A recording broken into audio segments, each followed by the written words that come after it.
The plant was named Omsktransmash. It has produced the legendary T-34, T-55, and T-80. Now it supplies military engineering transport and bridge laying machines. They also repair and upgrade combat vehicles here. The product range seems to be unlimited. The factory is huge. It occupies nearly 2.5 million square meters. This is a real military industry giant.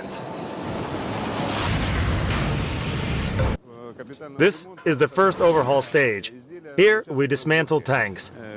First, the vehicles are washed and checked for gun shells and other explosives left inside. We take off the turrets from the gear parts. Then, we work on them separately. Some parts are disposed and some recycled. We change them for new ones. Other modules are subjected to an upgrade. They start with dismantling the machine and washing all the parts. Almost 20,000 pieces need to be taken off and numbered. Some of them have to be disposed of. The others need some repair. Siberian plant workers will make the tank 30 years younger. They start with the installation of explosive reactive armor. Anatoly, I can smell welding. What are they doing here? Alexei, we are at the welding assembly line. Here we work on a new tank shell for the T-72B3. Here, the explosive reactive armor is being installed. Vyacheslav can explain it a lot better. Vyacheslav, hello. So, there is the shell of a T-72 tank, and it is ready for upgrades, right? Yes. This is the ERA, which stands for Explosive Reactive Armor. If the shell is under gunfire of bullets or even 30mm shells, it doesn't explode. It's designed to withstand a hit of anti-tank weapons. As a result, a T-72B3 survives the hit of armor-piercing projectiles twice as better as the old model. And it's 50% more effective when it comes to a hardcore shell hit. I hope welders won't get jealous.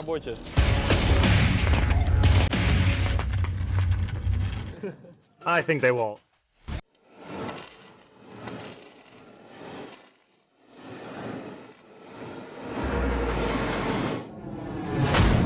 Plates and fins of the ERA are made of strong metals, so the armor gets stronger even without the explosive element. It makes the vehicle 1 ton heavier. After the shell plates are welded together and all the armor elements are installed, what is going to happen next? The shell is going to take a bath, as we call it. This is how we check it for probable leaks. Okay, so it's better to give the welding machine to someone who could use it more effectively. I hope you will fix everything I've done, and I will have a look at the shell taking a bath. A crane takes a shell into a basin filled with anti-rust compound.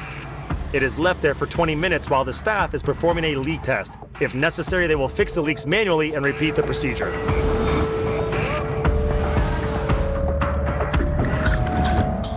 Cool, so it's as simple as that, right? Okay, I got it.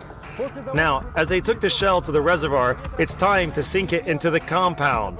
2.5 meters below the surface. It's frightening a bit, but now I have to go inside and check the hull for leakage. If the joints turn out loose, they have to be re-welded. Even though I hammered it hard enough, I didn't find anything. The shell will be thoroughly examined one more time. Then they install new torsion bars, gearboxes, and tracks. And now let's have a look at the most important mechanical part of the tank. It's a brand new, powerful engine.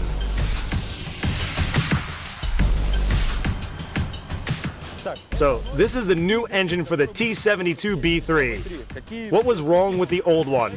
Why is this thing better than its predecessor? Well, this engine has a new design. It's called the V84. And it was designed especially for the T-72B3. First, it allows the vehicle to go faster. Second, a more powerful engine can carry a bigger weight. It means we are able to install more protection and equipment. Throughout all its history, the T-72 has changed a number of V-type engines. The first one was called the V2. They installed the same power package to the legendary T-34. This V84 is turbocharged. It provides 840 brake horsepower. Usually, the more powerful engine we have, the more heat it produces. It makes the tank more visible in thermal viewers. Is it a problem? The designers thought about it. Such a big engine will enlarge the tank's heat signature. They have managed to solve this problem with the use of aluminum gill-finned radiators. The engine is delivered to the factory without any auxiliary equipment. It is installed here.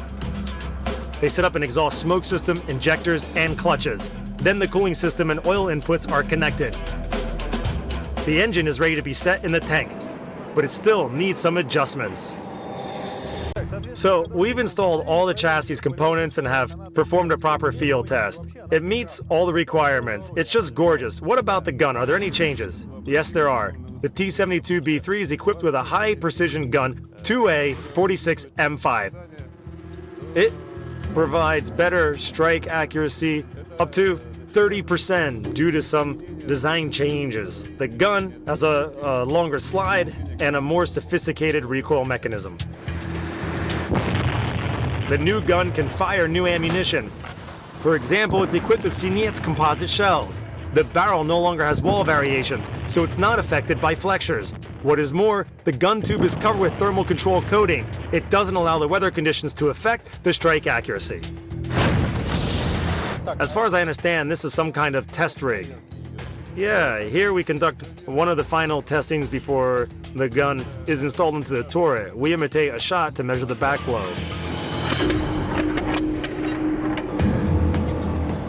The breech of the gun is pulled with a cord.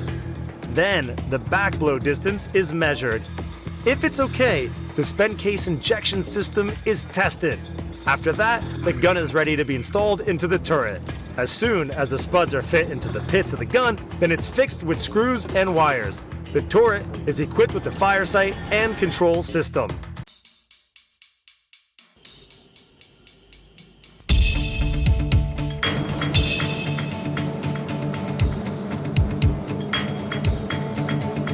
This T-72B3 is almost ready to fight. There's only one little thing left. The turret has to be fixed to the chassis. Its weight is 15 tons, so we need a crane and the help of a specialist. How many people do you need to install it? This procedure is performed by 3 workers. The turret is aligned by the center line. Turret and base rings are getting connected. There are bearings along the sides of the base ring. The workers have to use leveling devices to put everything in its right place. If they make a mistake, shift the parts a millimeter aside, the bearings would break and the turret would be locked. So you have to be precise while doing this. If the turret is blocked, the crew won't be able to fire the gun. They even won't have the possibility to load it if it doesn't move. They won't be able to do their job properly. You can't shoot when the turret is locked. What makes it turn? Do you install bearings before you put the turret on the chassis? Or maybe they're already there in the rings. They are already inside it. We placed them there at the earlier production stages. Now you see the ring and it already has small steel balls inside. They are put into lubricant.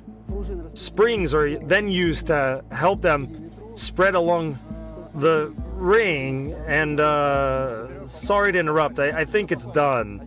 At least one guide is there. Yes, the first one is there. Now they are working with the second guide. And then both guiding screws are taken out. It's time to bolt the turret to the base ring. The chassis is down. I see how heavy it is. Yeah, it's heavy. I mean, this turret is a heavy thing. After all, 15 tons is a big number. And now it's done. So the turret is in its place. Now it has to be attached to the chassis. Am I right? Yes, the turret is bolted on with 46 big screws. The screws go circle-wise, right? Yes, they do. And then internal wiring. First we install the loader, then we install the wiring, and after that, we adjust the fire control system. And you have 6 hours for that? Yes. Well, good luck then. It reminds me of a circus show when they load the tank to a flat car. I can even imagine the poster. It would say flying elephants. During the loading, the turret is turned backwards for better weight distribution. Front armor is always heavier. There are railway tracks at the plant. They are used to ship newborn tanks to the troops. They will start their new lives at new places.